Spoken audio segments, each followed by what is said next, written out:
And here we go. Welcome, everybody. We are at week 2 of the end of summer shred. So 21-day challenge. We're in week 2 of the end of summer shred. Thank you all for joining in, tuning in, being able to take the time. And truly, thank you guys for giving it your all this first week. I really appreciate your guys' effort and everything that you guys have been doing to post, to engage, to make the change that we talked about last week. So what this call with tonight's going to be is it's a Q&A for you guys, but at first I want to go over just a brief few things as our focus shifts from week 1, which was really focusing on my phase 1 of my protocol, making sure that we're hitting homeostasis, learning what homeostasis is. And what that really means is being able to hit our maintenance calories, be in a position that we are able to rehab the metabolism, get rid of or help the damage that we've done over the years from chronically dieting, from doing things where and I'm going to mute you, Melissa, just one quick second. There we go. Gotcha. And so where we're chronically dieting, where we're under recovered, where we're underslept, where we're overtraining, being able to bring our balance our hormones, get everything aligned so that when we achieve homeostasis, our body is ready and more ready to take on the stress of a diet or the stress of a training protocol or routine.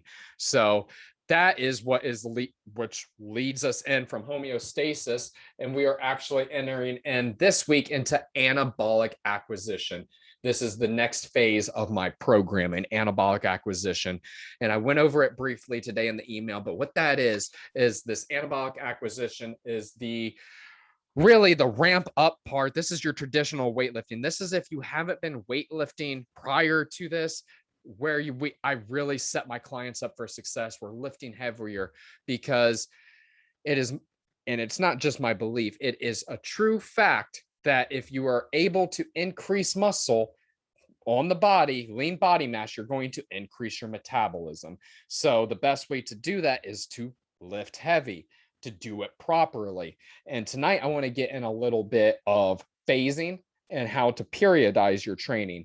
This is going to be a topic that's going to come up over and over again because periodization and phasing of your training is necessary to see results. And this is really what I want to instill tonight as we enter into this first day of anabolic acquisition, is to focus on what it means to phase your workouts, and where no matter if you're a beginner or where a beginner should start, because not all of you that are on this call right now are beginners, but I have a lot of people in this challenge and a lot of people that I work with that have never touched a barbell, have never really truly weightlifted. They've always gone to burn body boot camps or done Zumba or done different Pilates classes and all these high intensity interval training styles, which is great. I don't knock them, only when they're overdone, because I too incorporate them.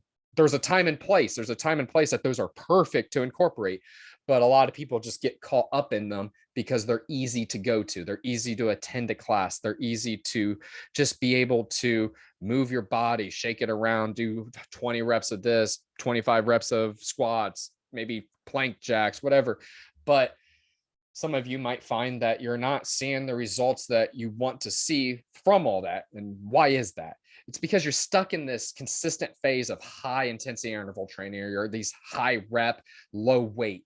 And when it comes to phasing, where every beginner should start, it doesn't matter who you are, because this is for the person that has trained before as an athlete in high school or college and has deconditioned themselves. This is them 8 years out. Maybe they're in their 30s now. Maybe this is the person that's coming back from injury. Maybe this is the same person that's coming back and they've just never actually truly resistance trained. Well, you're going to start in the first phase, which is anatomical adaptation. This phase is meant to build balance, build core strength, and build stability in the joints, such as the knees and ligaments and the hip flexors and everything that you have been lacking up until this point. There's a reason your knees hurt. There's a reason your low back hurts and your shoulders are bum. It's because of poor movement patterns. So the first part of weight training period is to rehab all that, get everything back into position. If you have rounded shoulders, retract, get things retracted, depress, get in the proper posture. That is the whole point in strengthening those zones of movement and ranges of motion, really strengthening the core muscles from not just your traditional abs and sit-ups and crunches, but really strengthening the intrinsic core muscles from balance, from doing things like wood chops, side chops, things where you're doing offset holds or just offset presses, things that are going to challenge you unilaterally and cause you to balance using balance boards, using rollers, using balls to stand on, whatever be it, but really working the balance in the core. And that's where everybody will start if you're injured, if you're new, whatever. Now, the next phase that I go into after this, and there's going to be different philosophies. This is my philosophy. This is what I have found has worked in my life. And this is what I teach because this is what I find to be the most effective. The next phase that I take people into is going into a strength phase. I call it my phase one. This is because after we've built up the core, after we've built up the balance and the stability and all the intrinsic balancing muscles that we need to build up some raw motherfucking strength. Because a lot of you go into the gym and you're not pushing enough volume. You're not lifting enough heavy weights. We lower the reps down. There's a different couple of variables that I'm going to go over here in a little bit about the different things that you're able to change up from tempo to reps, sets, and different things to have an effective workout or to change up the style of or the way that you're working out. But in this strength phase, this phase one, you want to have lower reps, higher sets, and higher rest time to push as much weight as you can during those 3 reps, 4 reps, 5 reps is usually the rep range that I give people. This is because this is going to build your type 1 muscles. This is going to build your raw strength. The more weight you can move, the more we're going to be able to build, the more volume we're going to have when we go into other phases, and the more weight you're going to be able to lift when I put you into a hypertrophy phase. And that's the point. So after we build up some raw strength, we have to have calories and carbs increased in this phase, because if we don't have enough calories, we don't have enough carbs and protein, you're not going to build muscle. That's very vital. So this is not the time that you're going to be in a deficit. This is a time that you're going to actually have to have either at maintenance with a macro distribution of a higher protein count, or if clients are comfortable, if you're comfortable, this is your bulking phase. This is the perfect time to increase calories to be able to sustain the stress that you're going to do into it at the gym. Secondly, I take people into phase 2, a hypertrophy phase, a time for growth, to build the muscle, to really pack on. And this is the rep range that a lot of people are traditionally comfortable with, your 8 to 12 reps, your anywhere from 3 to 5 sets. I've seen it in there. You're a little shorter rest times. They're not 30 seconds, but they're not your 2 minutes, 3 minutes where you get your powerlifting rest times. But this is a time where we're really trying to grow the muscles. All right. Really do some damage, get the pump, a little bit more of a pump than we did in the first phase, because that's not the goal in the first phase. The goal in the second phase is really to, again, hypertrophy, grow the muscles, target them a little bit different, do a little bit more volume than we were in phase 1. And then when after we get done growing the muscles, I like to take people into a phase 3, which is a higher rep count, lower sets, lower rest time, muscular endurance. This is where people get stuck. This phase right here that I take people into, that I utilize, is where when we can utilize HIIT training, when we can utilize these very circuit style training, is in this muscular endurance phase, the 3rd phase. 4th phase, if this is your first time ever lifting or if you're rehabbing. But for all intents and purposes, this is the 3rd phase we go into. This is where you're going to build up muscular endurance, building up a gas tank capacity, and being able to have the endurance to move weight. Because if you get too tired when you're just repping out 12 reps here and there, then you're not going to be able to get an effective workout if your form's breaking down 10 reps in and you have the strength, you just don't have the endurance. So I like to take people into an endurance phase. This is also a time that I match it up with their higher cardio or higher steps and cardio requirement, because it's a good time to couple in higher movement, higher activity with a deficit, so that we can elicit a larger gap into the caloric deficit and initiate that weight loss a little bit easier. So those are the 4 phases I take people through, with the initial anatomical adaptation being on occasion with people that I rehab and people that I work with on or that are brand new. But there is a 4th phase, that 5th phase, I guess. 5th, 4th, you guys get the point. But there is another phase that you can go into after this. This is usually reserved for athletes, something that I very rarely even take myself into because it's high risk. Typically, this is your power movements, this is your box jumps, this is your explosivity, where you're trying to build some real power as an athlete, which is the pinnacle of movement. Because if you're doing clean and jerks, you're doing the deadlift to a front squat to an overhead press. It's the pinnacle. You're doing such complex compound movements that it's just not usually in the wheelhouse for most people. And I'm usually not comfortable teaching most people those movements because of the risk to reward. Most people just aren't trying to be athletes or perform at their highest. So for you guys, the first 4 will do you fine. I do want to touch base, though, quickly on the variables that I mentioned and the things that you can change up to change your workout, because a lot of people get caught up that, oh, you can just change the reps, or you can change the weight, or maybe you can just change kind of like if you're doing circuits or if you're doing just straight sets. Well, that all goes into account. And then if you change multiple variables, you can actually see progressing results. You want to go into a program that has progressive overload. And by changing these variables, you can keep progressive overload going by not just necessarily adding weight, but adding volume through more reps or more sets. So the things that I have written down that I change the most in my routines are reps counts anywhere from, you have your low rep count range from 1 to 5, you got your bodybuilding range, hypertrophy 8 to 12, and you get your muscular endurance anywhere from like 12 plus, 15, 20. You can change up your sets, how many sets you're doing of each exercise, your tempo. This is big. Brad, I know you've been working on this lately, and maybe you can enlighten us on to how that's been working for you over the past couple of weeks. But you can change up how long you are under tension. How long are you benching? Are you going down pressing like this? Or are you going 1, 2, 3, 4, press 1, 2, 3, 4?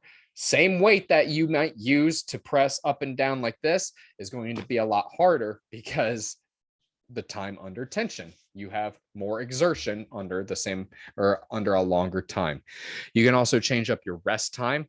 This is vital as far as rest time should be changed up as you're going through each phase. Okay. Because the rest time requirements for when you're lifting heavy and the rest time requirements for when you are lifting in a muscular endurance style, it's completely different, and you got to pay attention to those.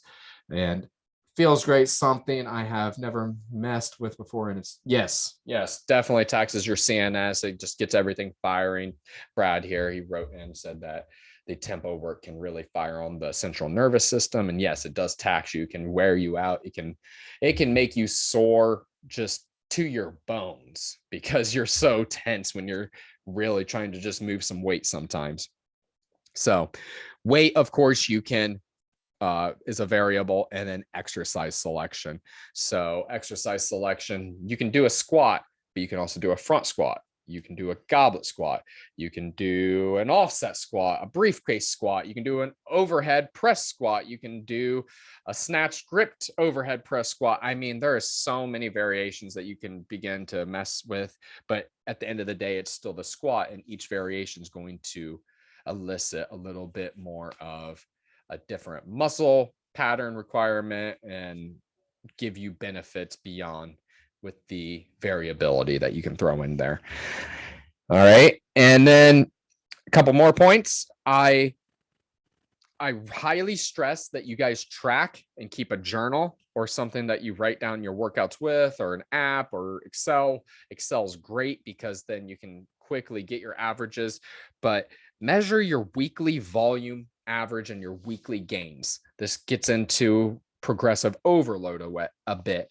You want to be making sure that you're not just lifting the same weights from last week that you did or that you've been doing, or that you're lifting the same weights, or if you're lifting the same reps and the same sets, you're not getting better.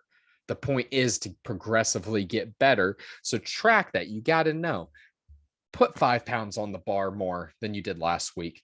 Do one more rep. Can you manage another set? I mean, that's how you increase volume. And I got to tell you, I lift almost every day, and I have done that for years. And it's all about managing what your body can take and what you're throwing at it, and how you go about that, and measuring your weekly volume. Because there's some days that I go into the gym and I don't go as heavy, but there's some days that I really go in and push it. And I'm always trying to track my weekly volume and make sure that's going up. If it starts going down or starts stagnating, that's a sign for me that I need to change up my phasing, need to do something different, refocus. Maybe I was sick and I need to back off. Whatever it is, it's a sign for me to switch something up. So being able to have measures of your weekly averages, because we all have off days, but if your weekly average is going up, that's always a good sign. All right. And yes, progressive overload, a little more volume each time over time really adds up. And that's the point of weightlifting, to continuously get better. Of course, you got those newbie gains where every week it seems like you're lifting a heavier weight or doing a new movement or getting better. But as you get more advanced, it does become tougher, and it becomes more discouraging when you don't see your weight jump up as fast. And that's normal. That's supposed to happen. The curve goes like this. You start going up and it starts to level out, and it never just levels out. You continuously can get better. You can continuously perfect that form, but it becomes about the little improvements. It gets a little bit more advanced, but we can get into that. If you guys ever have any questions, that's my bread and butter. That's my passion. I love fitness, nutrition. Nutrition, of course, goes hand in hand with fitness. And that's why I'm so passionate about it. That's why I got my minor in college for it.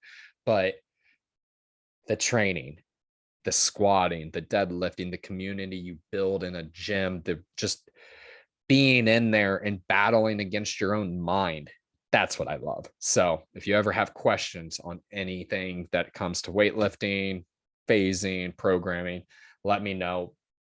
I'll talk your ear off. You'll probably have to tell me to shut up, but I'd love to talk more about that with you guys. So now that is all I had for going over kind of what I wanted to for phasing, just to be able to give you guys a quick lesson, brief overview, and kind of give you some education as we're going into this next week. However, I do want to go over just a little points, couple points that are going to pertain to the week. So as you may have noticed, I sent out an email today. The weekly challenge has changed this week. Okay. Like I said, the weekly challenge is a little bit tougher. Last week, it was 8,000 steps. You should not stop getting your steps. Okay. Because I'll forewarn you, they come back next week. All right. They come back next week, and I'm going to start having you guys track them again. However, this week, where our steps are, they're not as a big concern, because my big concern for you guys this week is to make sure we're hitting our protein minimum. That is the number one thing I want to focus on this week. So yes, get your 8,000 steps in, because that should never stop. That is your minimum. That is your baseline. You should not get less than 8,000 steps a day. And I know some of you found that was hard. I get it. It is hard. It gets easier. You've got to work that into your routine. We are too lazy as Americans. We have too much comfort in our lives not to have some form of regular activity. And whether that's walks, whether that is just moving around, playing with the kids, gardening, washing windows, sweeping, I don't care what it is. You've got to get that movement in, because otherwise the lack of movement is not going to make up for your hour in the gym.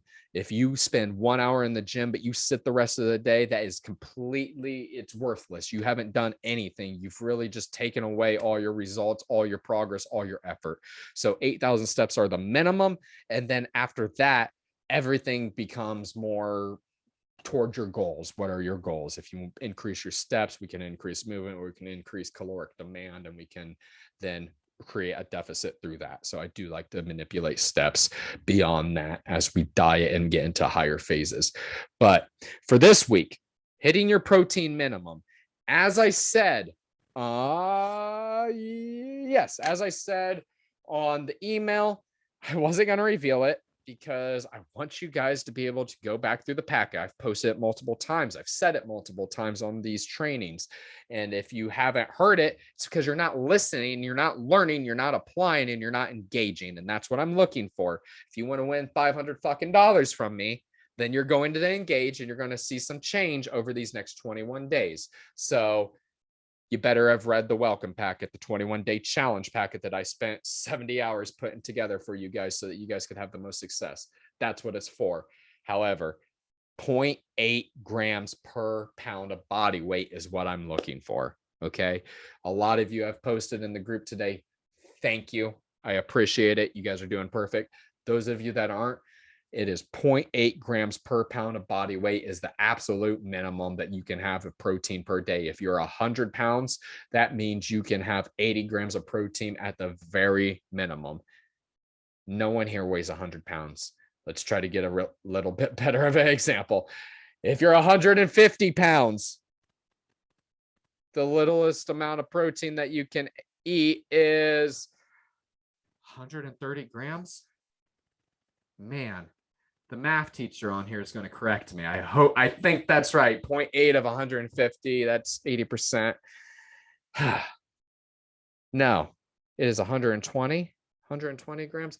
I am terrible at math. I'm so sorry, guys. You clearly can see that this is why I train and teach you how to squat and not how to do math. 120. God, got it. Yes. Woo. Good guess. All right, let's go. Whew. Makes me feel better about myself. Believe it or not, I got a 5 on my AP Calc test in high school. I took college calculus. I was very good at geometry. I was very good at statistics. And if you don't use it, you lose it. Perfect example. So this week, we're focusing on protein. Some of the goals that we're going to be focusing on this week, as you could tell, also posting your workout plan for the week. Things that are going to revolve around building muscle is going to be the daily challenges as we have shifted focus.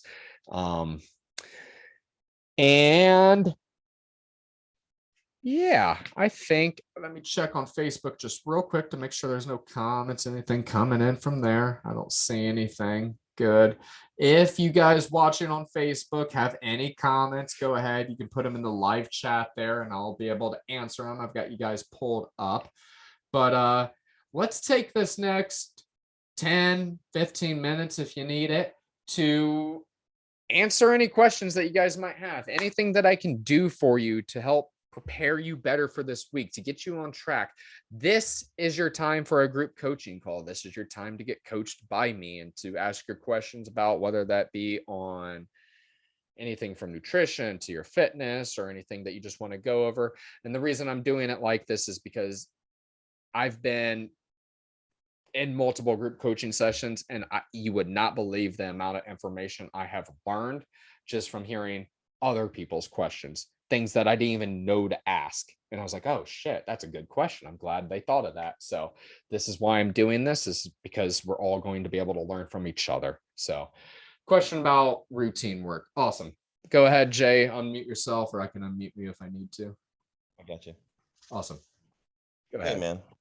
Hey. So today was the first day I did a leg day in like 6 weeks because I had a PRP injection done on my knee to try to repair my meniscus. So what is PRP exactly? Plasma-rich platelet injection. They take your blood, they platelets out, they inject it into a joint, and it helps. Very good for healing. Yeah. Yep. And it's 50-50 with meniscus. It either works or it doesn't work. And for me, it didn't work. So I got it done later. But got a question. So my leg day has always been, and in some of my previous programs that I was in, chest and arms and stuff did it too. But my leg day has always been like a warm-up set, let's get the work set, and then my volume set. So, and then I taper the workout back off. So like today I did abductors, and those are like 100 pounds, 4 sets of 8 to 10. and then single leg curls, lying leg curls and stuff, 4 sets of 8 to 10.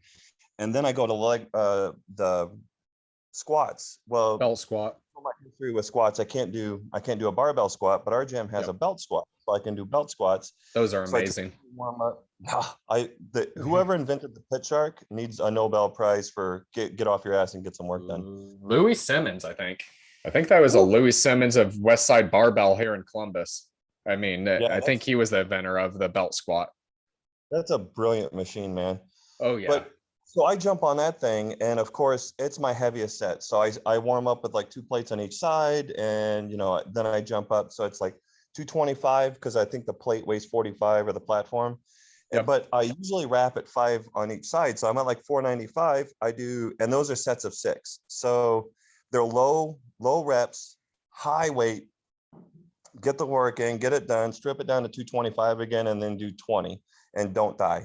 I think it literally said in my program, you're going to hate me for this, drop to 225 and don't die. Because it just sucks, but it is what it is. And then I wrap up with leg press and stuff like that. But what I'm curious about is with hypertrophy, you're traditionally doing sets of 10 to 15, and you're doing a decent number of workouts per drill. You're doing like 8 or 7 different workouts, or 7 or 8 different workouts and stuff. When you mix in like one working set in the middle of a bunch of sets like that, is that more conditioning? Is that more endurance? Is that more strength, hypertrophy? Like, how does that fit in? Yeah. So I'm going to repeat this back to you, just make sure I followed. So you're adding in a higher repped set, like you're stripping the weight, adding in a higher repped set in between some of these lower reps, correct? Well, no, I guess what I'm curious about is traditionally I have 6 or 7 different workouts that I do, or sets that are 6 or 7 different exercises that I do. But traditionally, right in the middle of all of those workouts, I have one that's just a ton of volume. So it's a ton of weight. Okay. And then so it's like you warm up to do a giant set of heavy weight, and then you taper it back down. Like, what is the purpose behind that? I never quite understood that. Yeah, that is something that, man, I haven't come across that protocol in a while, and it's one that I haven't used in a while. It's something that I think was promoted by Muscle Farm a couple years ago with their squat every day challenge or their program. And it's not one that I really have worked with a lot of clients or worked or program in a lot, because just the way I look at how hypertrophy and how bodybuilding is that I like to hit your compound movements first, which good, you're hitting your squat, you're hitting your heavy movements first. But to add in that higher rep count, it is just really pre-exhausting the muscles, really getting you to connect with and pump up the muscle fibers to what you were already doing. And this is actually something that I will do prior to lifting.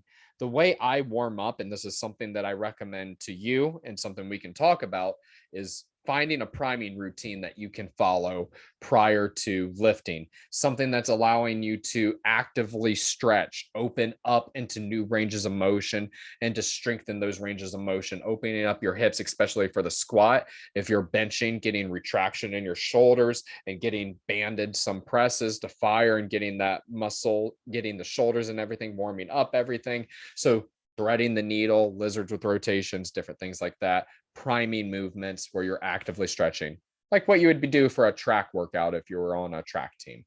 But that's what I highly recommend that you do to get yourself prepared for these stretches, rather than just doing some lighter sets of leg curls and leg extensions. It's not that they're not beneficial. That's better than nothing. But if you want more efficacious warm-ups, you want to prime. And then depending on what I'm doing, if I'm deadlifting and when I was rehabbing my back, I would use pre-exhaustive, high rep, sometimes heavier weight workouts or exercises to prime my muscles a little bit more. So if I'm doing deadlifts, I would do I don't know, like 50 glute bridges, really burn my hamstrings, really burn my ass, get everything firing. So that way, when I go to grab that deadlift bar, when I go to pull it up, my ass is already so swollen and pumped up that there's no question as to what muscles I'm activating. I know I'm tightening up my ass because I just pumped it up. So as far as pre-exhaustive and high rep and that kind of thing, I do like it for the purpose of getting better connectivity to the lift that you're trying to do, because you're pumping up the muscles before, so you're getting connection with them. It does take away from the volume that you're going to be able to push. Now, as far as hypertrophy and doing them at the end of your deadlift and then pre-exhausting or post-exhausting after, you're really just, some of it's mindset, some of it is just really making sure that you're pumping and filling as much of those muscle fibers with blood as possible and getting the pump and finishing it out. Feeling something when you get done with your set is kind of how I see it. I'll have to do a little bit more research as to who came up with that protocol and where it comes from, unless you know off the top of your head. But that's not one that I typically use. It's more of an advanced protocol, and it has its purposes, but done consistently and done over time, it really loses out on the benefits to what you could be doing. It's just, in my opinion. All right. Yeah, I appreciate it, man. Yeah.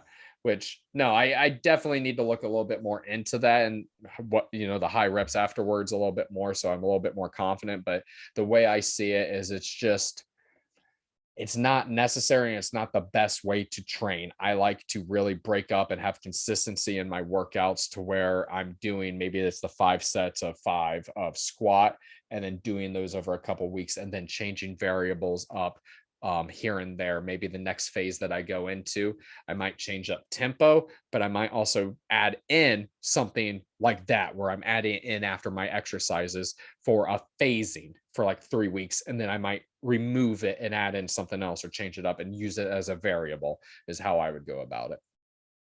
So cool. Yeah. All right.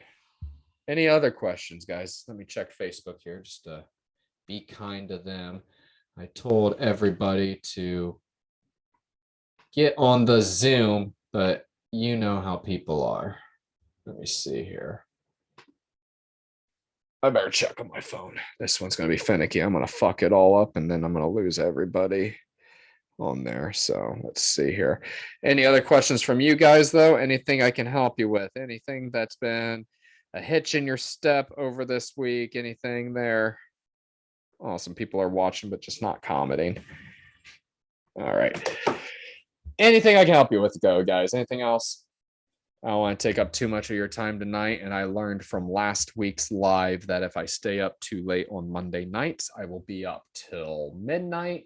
And then I have to wake up at 4 a.m. on Tuesday. So you can see how our sleep talk from last week with Nick Real, I am not following his advice exactly if I do that. So, all right.